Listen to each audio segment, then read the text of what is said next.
ሀረግዬ የኔ ቆንጆ እውነት በጣም ነው የምታሳዝነው። እኔ የሀረግን መጨረሻ ለማየት በጣም ጓጓሁ። ቶቶሎ ልቀቁልን ማለት ነው። እና ሀረግዬ ተሰቃየች የእውነት። ሊዲያ ደግሞ ክፋቷ እንደቀጠለ ይገኛል። የክፋት ጥግ፣ የመሰሪነት ጥግ በጣም በጣም ተጋነነ ማለት ነው። በዚህ ልክ ውደቂ እያለቻት ነበረ። እኔማ አልወድቅም በፍጹም፣ ብወድቅም እንኳ እነሳለሁኝ ስትላት፣ አይ አንቺማ መነሳት የለብሽም፣ አንቺ እንደውም አንቺ ወድቀሽ ሰዎች ሲያነሱሽ ነው ጥሩ እያለች በጣም እልክ ውስጥና በጣም መከራ ውስጥ እያስገባቻት ነው። ግን ሀረግዬ ትዕግስተኛ እንዲሁም ደግሞ ነገ ፀሐይ ይወጣል፣ ነገ ብርሃን አያለሁ የምትልይ ስለሆነች በጣም ጨዋና ጨዋ ያሳደጋች ነች ማለት ነው። ሊዲያ ደግሞ በውበቷና እንዲሁም ወንዶችን በማማለል ገንዘብ የምትፈልግ በልታ የማጠግብ ናት ባጭሩ ማለት ነው። የሊዲያ በጣም ነው የሚያስጠላው። እና ያንን ሽማግሌ እራሱ በጣም እያማለለችው ነው። እሱ ደግሞ ኧረ እባክሽ ተይ ሲላት፣ ሴት ትንሽ ትንሽ ሲሰጣችሁ ነው ደስ የሚላችሁ፣ በአንድ ጊዜማ ይሄን ሁሉ አልሰጥም እያለች በጣም እየተማጻደቀችበት ነበር። ናፍቀሽኛል እኮ ሲላት፣ አይ በደንብ ናፍቅ እንጂ እያለች የእውነት በጣም ጭንብቅልቅልቅልቅ ነው ያለችው ማለት ነው ሊዲያ። ማዘሯ የሺ እመቤት ደግሞ በጣም አዝነዋል ማለት ነው። በጣም ነው ያዘኑት እውነት ለመናገር። ዶክተሩ ደግሞ እባክዎትን እቤት ይቀመጡ ቢላት እንኳ እሷ ግን ስራ መስራት አለብኝ፣ ልጄ ቁሜ ሲሄድ ማየት አለባት፣ ለልጄ ደስታ የግድ ይሄን ማድረግ አለብኝ ስትል፣ ዶክተሩ ደግሞ አይ ተረጋጊ፣ ለምን እንደዚህ ትያለሽ? እንደዛ ከሆነ ለምን እውነቱን አንነግራትም ሲል፣ አይ በፍጹም እኔ ሙቼ ነው ቁሜ ለሀረጌ የምናገረው አልናገርም እያለች ነው። ሰላም ውድና እየተከበራችሁ የቻናል ቤተሰቦች እንዴት ናችሁ? ሁሉ ሰላም፣ ሁሉ መልካም። እኔ እግዚአብሔር የተመሰገነ ይሁን ሰላም ነኝ። ለዚህ ቻናል አዲስ የሆናችሁ ሰብስክራይብ በማድረግ ቤተሰብ የሆኑ ነባር ቤተሰቦች ደግሞ ስለምትከታተሉኝ ከልብ አመሰግናለሁ። ሚስጥር ድራማ እንደቀጠለ ይገኛል። አቶ ዘበነ እንግዲህ ሀረጋ እየደወለ እሷም ደግሞ ውይ አሁን ሰለቸኝ እያለች ላለማንሳት ብላ ሁለቴ እንኳ ብትሞክር፣ ነገር ግን በሶስተኛው የግድ ማንሳት ችላለች። ከዛም በኋላ እንዴት ነው ናፍቀሽኛል አላት። ኧረ እባክህ እንደው አንተ ሽማግሌ ግን በቃ ምንም ስርዓት የለህም ማለት ነው። ልጅ ሚስት እያለህ የተሟላ ቤተሰብ እያለህ ለምንድን ነው ግን እኔን የፈለከኝ አለችው።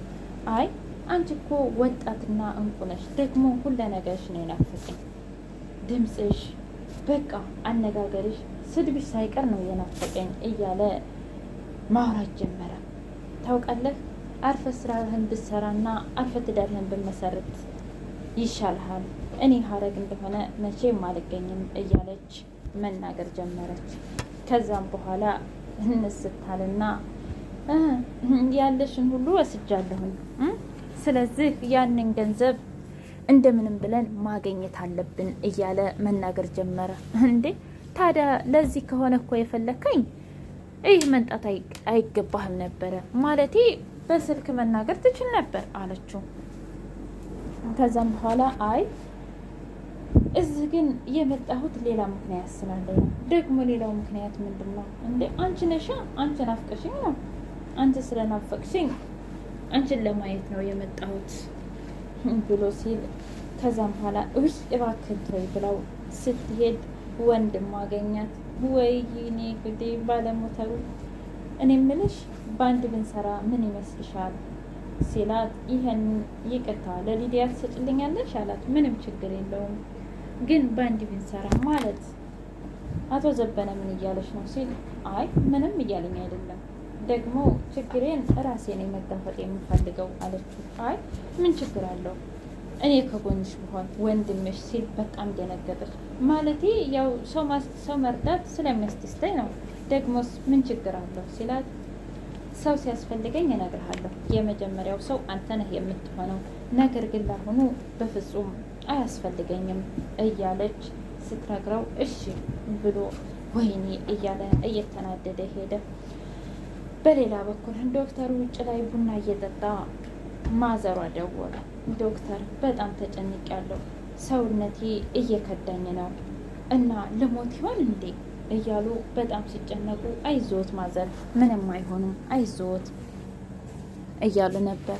ከዛ ማዘሯ አምላኬ ሆይ ፈጣሪ ሆይ እባክህ የልጅን ደስታ ሳላይ እንኳ አትንጠቀኝ፣ የልጅን ደስታ ሳላይ አትግደለኝ እያለች ከፈጣሪዋ ጋር እየጸለየች እንባዋ ደግሞ ዱብ ዱብ ዱብ ዱብ እያለ ስታሳዝን፣ ከዛ ሀረግ ስትመጣ ዘጋችሁ ስልኩን። ዶክተሩ ሀሳብ ውስጥ ነው። ከዛ እንዴ ማዘር ከማን ጋር እያወራሽ ነው እናቴ አለቻት። አረ ከማንም ጋር እየዘፈንኩ ይሆናል ስትል፣ ልጅቷም እሺ እንደዛ ከሆነ ጥሩ፣ ግን ስልክ የምታወሪ ነው የሚመስለው አለቻት። አረ ልጅ እንደዛ አይደለም። እሺ እማዬ እንደዛ ከሆነ አለች። በሌላ በኩል ዶክተሩ ቆይ ግን እኔ እበላለሁ፣ እጠጣለሁ፣ እሰራለሁ፣ ግን ደግሞ ለምንድን ነው እርካታ የሌለው ህይወት ያለኝ እያለ ከራሱ ጋር በጣም እያወራ ነው። ምን ሆኜ ነው? ለምንድን ነው ደስ የማይለኝ? ቆይ ምን ይዘህልኝ ነው እያለ ብቻውን ይነጋገራል። ከዛ በኋላ የሺህ ሀረግ ብርድ ድራብ ይዛለች ስትመጣ፣ እስኪ ተመልከቷት፣ ነገ ልሙት ዛሬ ልሙት እያለች የምታስብ ፈገግታዋስ እያለ በጣም ደስ አለው።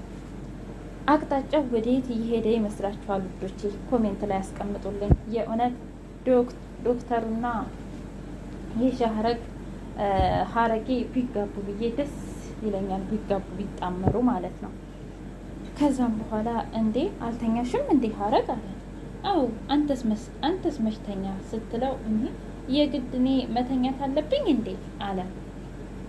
አው አንተ ስተኛ እኔ ስተኛ ደስ ይለኛል አንተ ከተኛህ በኋላ አለችው። ከዛም በኋላ እሺ ካልሽ ብሎ ዶክተሩም ተኛ፣ እሷም ደግሞ ከማዘሯ ጋር ሂዳ ተኛች። በሌላ በኩል ሊዲያ ፍቅር እያጫወታት መስራት ጧት ከጎኑ መታ እቅፍ እያደረገችው ነበር። ከዛ ቆይ ለምንድን ነው አንተ ግን ለራስ ጊዜ የማይኖርህ?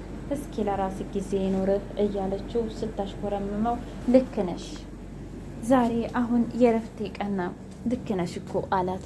ቆይ ግን ዛሬ የረፍት ቀን አይደለም? ለምንድን ነው ቤትህ የማትውለው ስትለው፣ አይ ቤትም አልውልም፣ አንድ ሰው ማድን እኮ ለእኔ እሱ ትልቅ ነገር ነው አላት። ቆይ አንተ ግን ሁሌ ሰው ማዳን አይታክትህም? እንደገና ለራስህ ጊዜ የለም እንዴ አለችው። የኔ ጊዜ እኮ ታዲያ ከሰዎች ጋር በማደርገው ነገር ነው፣ ይሄ ደግሞ የሙያዊ ግዴታዬ ነው በማለት መለሰላት። ውይ አንተስ ደግሞ ብላ ተነጫነጨች።